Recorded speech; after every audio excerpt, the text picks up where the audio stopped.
ರಾಜ್ಯದಲ್ಲಿ 3 ವಿಧಾನಸಭಾ ಕ್ಷೇತ್ರಗಳಾದ ರಾಮನಗರ ಜಿಲ್ಲೆಯ ಚನ್ನಪಟ್ಟಣ, ಬಳ್ಳಾರಿ ಜಿಲ್ಲೆಯ ಸಂಡೂರು ಹಾಗೂ ಹಾವೇರಿ ಜಿಲ್ಲೆಯ ಶಿಗ್ಗಾವಿ ಕ್ಷೇತ್ರಗಳಿಗೆ ಇಂದು ಉಪಚುನಾವಣೆ ಪ್ರಗತಿಯಲ್ಲಿದ್ದು ಸಂಜೆ 6 ಗಂಟೆಯ ತನಕ ಮತದಾನ ನಡೆಯಲಿದೆ. ಚನ್ನಪಟ್ಟಣದ ಉಪಚುನಾವಣೆಯಲ್ಲಿ ಕ್ಷೇತ್ರದ ಚಕ್ಕೆರೆಯಲ್ಲಿ ಕಾಂಗ್ರೆಸ್ ಅಭ್ಯರ್ಥಿ ಸಿಪಿ ಯೋಗೇಶ್ವರ್ ಮತದಾನ ಮಾಡಿದರು.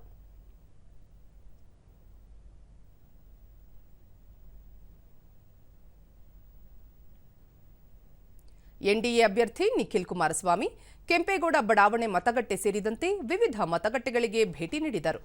ಈ ವೇಳೆ ಮಹಿಳೆಯರು ಸೇರಿದಂತೆ ಹಿರಿಯ ನಾಗರಿಕರು ಸರತಿ ಸಾಲಿನಲ್ಲಿ ನಿಂತು ತಮ್ಮ ಹಕ್ಕು ಚಲಾಯಿಸಿದರು. ಮಧ್ಯಾಹ್ನ 3 ಗಂಟೆಯ ವೇಳೆಗೆ 67.63% ಮತದಾನವಾಗಿದೆ.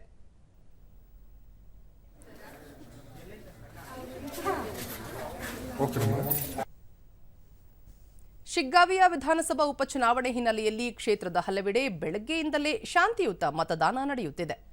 ಶಿಗ್ಗಾವಿಯ ಸರ್ಕಾರಿ ಮಾದರಿ ಹಿರಿಯ ಪ್ರಾಥಮಿಕ ಶಾಲೆಯಲ್ಲಿ ಮಾಜಿ ಮುಖ್ಯಮಂತ್ರಿ ಹಾಗೂ ಸಂಸದ ಬಸವರಾಜ ಬೊಮ್ಮಾಯಿ ಮತ್ತು ಬಿಜೆಪಿ ಅಭ್ಯರ್ಥಿ ಭರತ್ ಬಸವರಾಜ ಬೊಮ್ಮಾಯಿ ಅವರು ಮತ ಚಲಾಯಿಸಿದರು. ಕಾಂಗ್ರೆಸ್ ಅಭ್ಯರ್ಥಿ ಯಾಸಿರ್ ಅಹಮದ್ ಖಾನ್ ಪಠಾಣ್ ಮತ ಚಲಾಯಿಸಿದರು.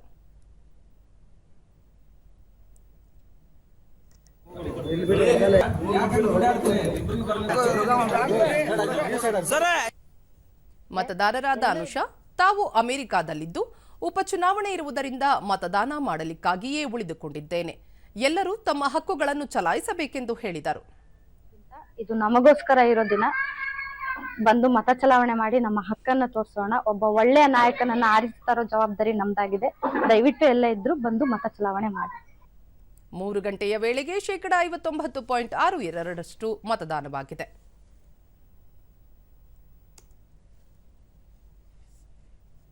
ಸಂಡೂರು ವಿಧಾನಸಭಾ ಉಪಚುನಾವಣೆ ಹಿನ್ನೆಲೆಯಲ್ಲಿ ಶಾಂತಿಯುತ ಮತದಾನ ನಡೆದಿದ್ದು ತೋರಣಗಲ್ನಲ್ಲಿ ಕಾಂಗ್ರೆಸ್ ಅಭ್ಯರ್ಥಿ ಅನ್ನಪೂರ್ಣ ತುಕಾರಾಂ ಹಾಗೂ ಸಂಸದ ಇ ತುಕಾರಾಂ ಮತ ಚಲಾಯಿಸಿದರು. ಬಿಜೆಪಿ ಅಭ್ಯರ್ಥಿ ಬಂಗಾರು ಹನುಮಂತು ಸಿದ್ದಾಪುರದ ಮತಗಟ್ಟೆಯಲ್ಲಿ ಮತ ಚಲಾಯಿಸಿದರು. ಇದೇ ವೇಳೆ ಪಿಂಕ್ ಮತಗಟ್ಟೆಯನ್ನು ಸ್ಥಾಪಿಸಲಾಗಿದ್ದು ಮತ ಚಲಾಯಿಸಿ ಸೆಲ್ಫಿ ತೆಗೆದುಕೊಳ್ಳುತ್ತಿದ್ದರು. 3 ಗಂಟೆ ವೇಳೆಗೆ 58.27% ಮತದಾನವಾಗಿದೆ.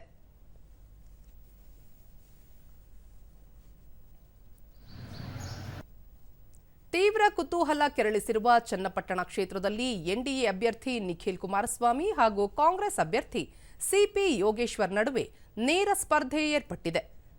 ಶಿಗ್ಗಾವಿ ಉಪಚುನಾವಣೆಯಲ್ಲಿ ಬಿಜೆಪಿಯ ಭರತ್ ಬಸವರಾಜ ಬೊಮ್ಮಾಯಿ ಮತ್ತು ಕಾಂಗ್ರೆಸ್ನ ಯಾಸಿರ್ ಅಹಮದ್ ಖಾನ್ ಪಠಾಣ್ ಹಾಗೂ ಸಂಡೂರಿನಲ್ಲಿ ಕಾಂಗ್ರೆಸ್ನ ಅನ್ನಪೂರ್ಣ ತುಕಾರಾಂ ಮತ್ತು ಬಿಜೆಪಿಯ ಬಂಗಾರು ಹನುಮಂತು ನಡುವೆ ನೇರ ಪೈಪೋಟಿ ಇದೆ. 3 ಕ್ಷೇತ್ರಗಳಲ್ಲಿ ಮಧ್ಯಾಹ್ನ 3 ಗಂಟೆಯ ವೇಳೆಗೆ ಒಟ್ಟಾರೆ 61.81% ಮತದಾನವಾಗಿದೆ. ಇದೇ 23ರಂದು ಈ 3 ಕ್ಷೇತ್ರಗಳ ಉಪಚುನಾವಣೆ ಫಲಿತಾಂಶ ಪ್ರಕಟವಾಗಲಿದೆ.